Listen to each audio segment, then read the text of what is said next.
Bienvenue dans Science et Mouvement, le podcast d'ED Academy. Aujourd'hui, on va répondre à une question que beaucoup de sportifs se posent. On va aborder une idée qui dérange parfois, mais qui est pourtant essentielle à comprendre. Ce qui fait mal n'est presque jamais la cause du problème. Quand on a mal quelque part, notre réflexe est simple et humain. J'ai mal au genou, le genou est le problème. J'ai mal au dos, mon dos est fragile. J'ai mal au tendon, mon tendon est abîmé. Et pourtant, dans la majorité des situations sportives que je rencontre, la zone douloureuse est celle qui compense, pas celle qui dysfonctionne en premier. Prenons un exemple très fréquent. Un sportif consulte pour une douleur au genou. Il a déjà renforcé ses quadriceps, étiré les ischios, changé de chaussures, parfois même arrêté le sport.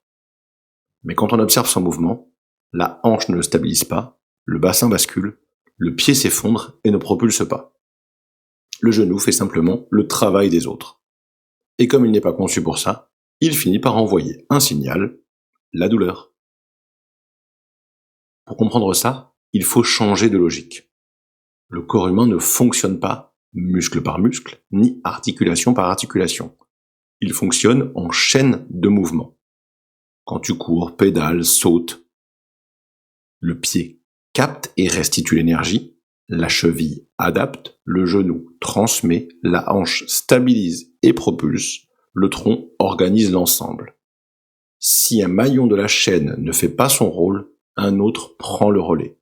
C'est ce qu'on appelle une compensation. La compensation n'est pas mauvaise en soi. C'est même une qualité incroyable du corps humain. Elle permet de continuer à bouger, à performer et à s'adapter. Le problème, c'est quand la compensation devient permanente, répétée et chargée. Ainsi, un tissu qui compense trop longtemps travaille hors de son rôle, encaisse des contraintes anormales et finit par se fatiguer.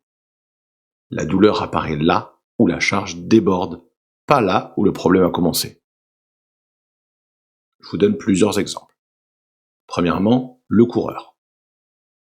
Il a une douleur au genou, le genou est traité. Mais en réalité, la hanche est instable, le pied est peu réactif, la cadence est basse.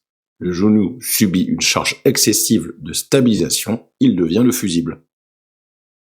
Deuxième exemple, le cycliste. Il a une douleur lombaire persistante. Mais le bassin est figé, la mobilité de la hanche est limitée et le gainage mal organisé. Le dos compense donc un manque de mobilité ailleurs.